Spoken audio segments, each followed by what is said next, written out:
Hi. The go-to excuse for many of us when we're resisting change or not achieving our goals is, well, you know what?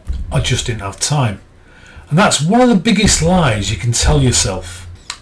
And if you ever want to become a Time Lord, you need to drop the lies and the excuses. And here's just how you can do that. We can always find time for what's important to us. Sales not going so well, but you haven't got time to read a book or attend a sales course. Yet you always find time to watch your favourite sporting event or binge watch a series on Netflix. I haven't got time for team meetings or team training. Yet always find hours to be reactive to your email. The truth is, the most important choice we make in life is what we choose to make important. And the key word here is choice. We always have a choice. Always.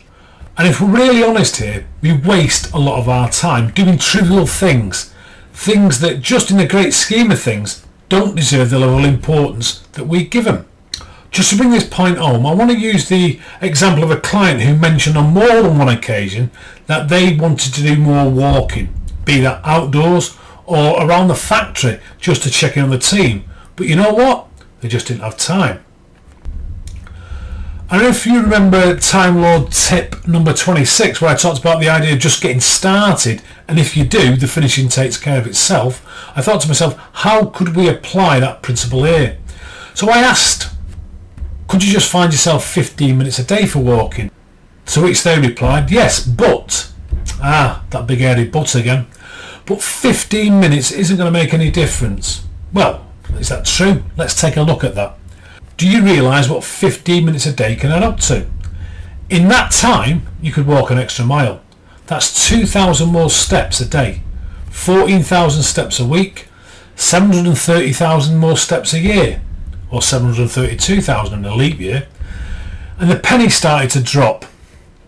So think about you, and if you find yourself using the excuse that you haven't got time, know that just 15 minutes per day is 105 bonus minutes per week, 450 more minutes per month, or 7.5 hours, and 15 minutes per day, well, that's 5,475 minutes per year, 91 hours a year, 900 hours in a decade. What could you do, or what could you achieve if you turned those 900 hours into 900 focused hours? Turns out the little things aren't so little. So ask yourself, how am I wasting time? And what can I do with all that lost time? Then put it to work for you today. Haven't got time? Then create it.